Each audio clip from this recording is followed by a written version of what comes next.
মোৰ যিটো অসমৰ মানুহক মই যিটো কমিটমেণ্ট কৰিছিলোঁ মোৰ কমিটমেণ্টটো মই ৰাখিলোঁ।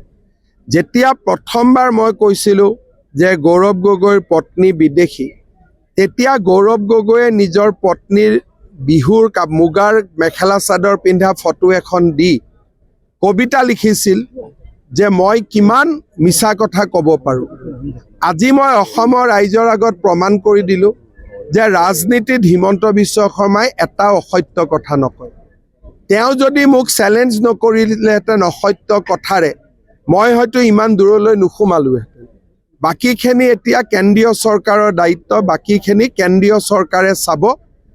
যোৱাকালি তেওঁ প্ৰেছ কনফাৰেন্সত যিবোৰ কথা ক'লে যে ভিছা নোহোৱাকৈ তেওঁ ৰাৱালপিণ্ডিলৈকে গৈছিলে, পৰিস্থিতিটো তেওঁ নিজে আৰু অধিক বেয়া কৰি ল'লে।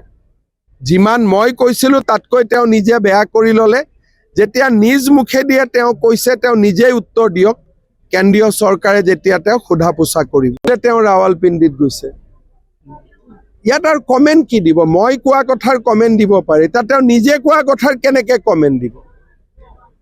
তেওঁ যে ৰাৱালপিণ্ডিত গৈছে, আৰু ৰাৱালপিণ্ডি পাকিস্তান আৰ্মিৰ হেডকোৱাৰ্টাৰ, এইটোতো মই কোৱা নাছিলোঁ, মইতো নাজানিছিলোঁৱে, তেওঁহে কৈছে।